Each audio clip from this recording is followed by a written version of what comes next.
نن یوه ښځه راپاڅېدل ده او خپل خاوند ته یې زهر ورکړي دی او دا یې اخر ولې ورکړي او د څه د وجې نه یې ورکړي د واقع د خاوند داسې کومه ګناه وه. ټول معلومات زه تاسو ته په دې ویډیو کې شیر کوم. زموږ دا ویډیو د سره تر اخره پورې ګورئ چې تاسو ته پوره معلومات در ورسېږي. د دې معلومات نه مخکې زه تاسو ته دا یادګي کوم تاسو کو چې زموږ په دې سوپر کلیک چینل کې نوي وئ چینل هم نوي سبسکرایب کړئ. مهرباني وکړئ زموږ همدا چینل د سره سبسکرایب کړئ. خوا کې سره د ټلۍ نشان ووهئ چې هر یوه نوي معلوماتي ویډیو تاسو ته په اسانۍ باندې در ورسېږي.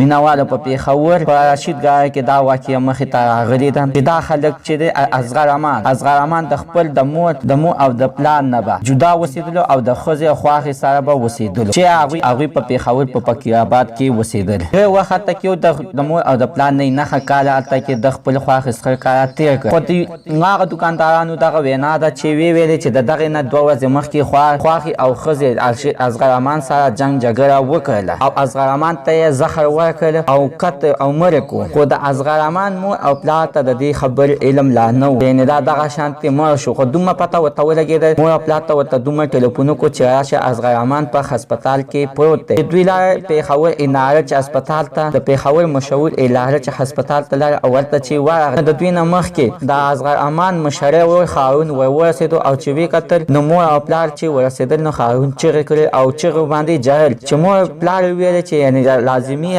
اصغر امان خو مړ شوی دی ځکه چې دا په چغو باندې جاري. مور او پلار وایي چې موږ ورنږدې شولو نو هغه د رښتیانو مړ او پوسټ مارټم ته یې اچولې. خو چې د ښځې او د خواښې نه چې ولې موږ د پوسټ وکړو چې د باندې اخر څه چل شي. هغوی ویلې چې دوی ته هارټ اټیک ولګېد. مور او پلار ډېر سادهګانو هغوی ویلې صحیح ده بس هارټ اټیک ورته ولګېد مرګ شته د دې نه خلاصۍ نشته د. هغوی خواښې کولو اصغر امان جنازه وشوه ځمکې ته یې وپالو. خو دې کې بیا چې د هغه جنازه شوه دې سره د هغه جنازې سره د اصغر امان ښځه او بچي ټول هر څه ښځې بچي او هر څه ټول اصغر امان مور او پلار شکي شول چې دا څه لوبه ده. خو بیا ټول د کلو خلکو ورته وویلې تاسو دا مړی وباسئ د پوسټ مارټم وکړئ چې اخر دا په څه باندې مړ شوی دی. نو ته د اصغر امان پلار دغه خبره ومنله او په 11مه ورځ باندې د اصغر امان قبر نه یې راویستلو او پوسټ مارټم یې ولو وکړو چې پوسټ مارټم کې دغه راغلل چې دا په زخرو باندې قتل شوی دی. په مینهوالو تر اوسه پورې پولیسو قاتلان لا نه دي نیولي چې د دې واقعې 3مه میاشت شوې ده. خو تر اوسه پورې سوشل میډیا ته مخې ته نه راغلل. اوس سوشل میډیا ته مخې ته راغلل او موږ تاسو ته مخې ته کېښودل. مینهوالو زموږ د سره نننۍ معلومات ته د دې ځای پورې د نوي معلومات دپاره د زموږ همدا چینل د سره سبسکرایب کړئ. خوا کې سره د ټلۍ نشان ووهئ چې هر یوه نوي معلوماتي ویډیو تاسو ته په اسانۍ باندې در